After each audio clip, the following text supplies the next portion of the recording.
I have the honor to invite the President of the 78th session of the General Assembly, His Excellency Mr. Dennis Francis, to address the conference. The floor is yours. Thank you. Thank you, Mr. President. Mr. President of Conference, Excellency Taher El-Sonni, Ambassador and Permanent Representative of Libya, Madam High Representative for Disarmament Affairs, Ms. Izumi Nakamitsu, Excellencies, distinguished delegates. Over 4 decades have passed since the General Assembly's 10th special session recommended the establishment of a nuclear-free zone in the Middle East. Yet the ardent hope for a safer future has not been lost on the sands of time. Only 2 weeks ago, the first committee, which as you know deals with disarmament and international security, reaffirmed its unflinching support for the establishment of this zone, calling for urgent and practical steps to implement this recommendation. This level of international support for any one issue, let alone global disarmament, is one of the unique and exceptional intergovernmental occurrences in advancing our collective security. Clearly, the overwhelming majority of member states agree that keeping the region free of the most destructive weapons ever created by humanity is an important precursor to peace and stability in the Middle East. Indeed, there can be no lasting peace without also comprehensively addressing the issue of nuclear weapons. Excellencies, distinguished delegates, this hopeful eye to the future is set against the dark veil of unbearable suffering that has descended upon the Middle East with crushing weight over the last months. With each day, we witness terrifying scenes of the widespread loss of civilians, countless innocent lives of women and children lost. We mourn each of them. The ongoing hostilities are amplified by worries about escalation of nuclear programs. Stark reminders that the real threat of nuclear annihilation, which cannot be dismissed as far-fetched from the bygone era, not for the Middle East and not for the world. The perennially unresolved issue of developing and stockpiling nuclear weapons and weapons of mass destruction places yet another burden on an already fraught political and security environment. Hence, the message of the General Assembly is unequivocal, and forthright.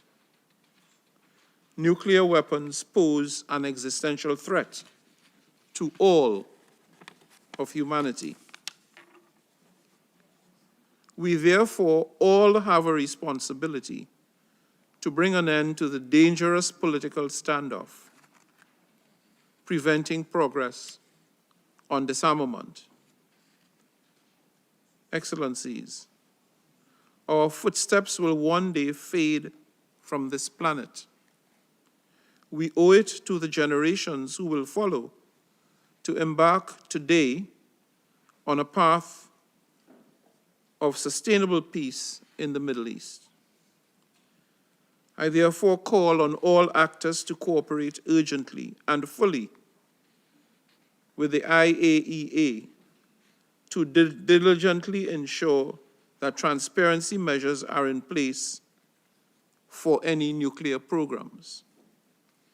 This, along with absolute adherence to the Nuclear Non-Proliferation Treaty as the linchpin of nuclear disarmament, will go a long way to rebuilding trust. I urge all parties to declare support for a nuclear-free zone and avoid any action that obstructs the goal of complete and total nuclear disarmament.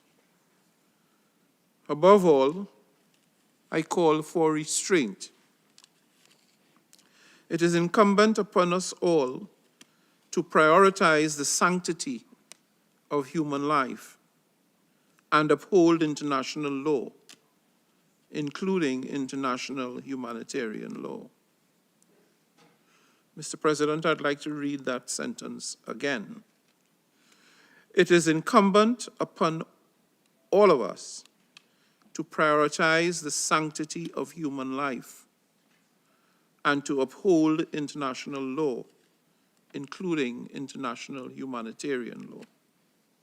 All actors in the region must return to dialogue and the diplomatic path in good faith.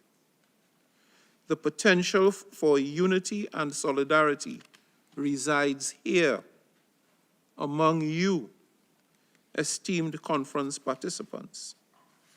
Imagine the Middle East joining the 5 other regions that have banned the testing, stationing, development, and use of nuclear weapons inside their territories, bringing us one giant step closer to a truly global zone of peace, from Latin America and the Caribbean to the South Pacific, Southeast Asia, Africa, and Central Asia, covering nearly all of the Southern Hemisphere.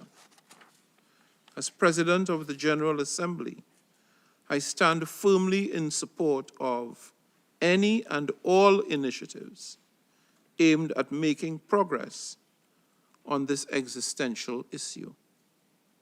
Life is not a matter of milestones, but rather of moments. Let us seize ours today. I thank you.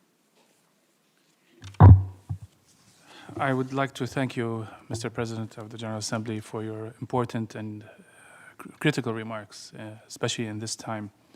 And I'm looking forward, and with colleagues, to work with you and your office on achieving these very important goals.